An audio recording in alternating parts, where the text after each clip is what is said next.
نحمده ونصلی علی رسولہ الکریم اما بعد فاعوذ باللہ من الشیطان الرجیم بسم اللہ الرحمن الرحیم۔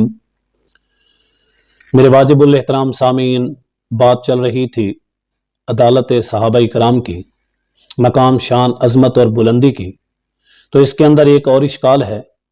روایت کے اندر آتا ہے جس کا مفہوم یہ ہے، قیامت والے دن ایک گروہ کو اللہ تعالیٰ جہنم میں ڈالنے لگیں گے، اعلان ہوگا کہ انہیں جہنم میں ڈال دو۔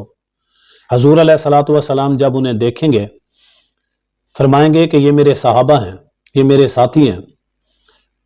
اب ان باتوں کو لے کر جو معاندین ہیں، معترضین ہیں، وہ تمام کی تمام صحابہ کرام کی جماعت پر لعن طعن کرنا شروع ہو جاتے ہیں، صحابہ کرام کی جماعت کو برا بھلا کہنے لگ جاتے ہیں۔ حقیقت تو یہ ہے کہ یہ روایت اپنی جگہ بالکل صحیح ہے۔ صحابہ کرام کی جماعت جو لاکھوں کے اندر تھی، ان میں سے چند ایک لوگ ایسے تھے جو قبیلہ بنو تمیم سے اور اسی طرح چند ایک قبیلہ بنو حنیفہ سے تعلق رکھنے والے نامولود یا نئے مسلمان ہونے والے لوگ تھے، جن کے حضور علیہ الصلوۃ والسلام کے زمانے میں آپ سے ملاقات تھی، ایمان لائے تھے، لیکن اس کے بعد جب آپ اس دنیا سے پردہ فرما گئے، ان لوگوں نے ارتداد کا شکار ہو گئے، وہ لوگ دین اسلام سے پھر گئے۔ اب وہ ایک ایسا گروہ ہے جسے ہم بھی مرتد کہتے ہیں، جن کے ارتداد پر اہل سنت والجماعت کا متفقہ ایک فیصلہ ہے، ان کو کوئی بھی صحابہ کرام کی جماعت میں شامل نہیں کرتا، چاہے وہ منکرین زکوٰۃ کی شکل میں ہوں، جن سے حضرت سیدنا صدیق اکبر نے جنگ کی ہے، یا اسی طرح منکرین ختم نبوت والے ہوں، جن سے حضرت سیدنا صدیق اکبر نے جنگ کی ہے۔ یہ وہ لوگ تھے جو ایمان کے دعوے دار تھے لیکن ایمان پر قائم نہیں تھے۔ وہ منکرین زکوٰۃ ہوئے چاہے منکرین ختم نبوت ہوئے، یہ دونوں مرتد ہو گئے۔ اب ان لوگوں کی آڑ میں صحابہ کرام کے پرتان اور تشنیع کرنا، صحابہ کرام کو برا بھلا کہنا، یہ انصاف نہیں ہے۔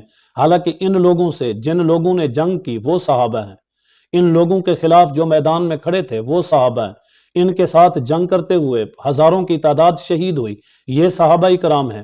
ان لوگوں کے ساتھ مختلف انداز سے مختلف میدانوں میں جو آمنے سامنے ہوئے، مقابلہ جات ہوئے۔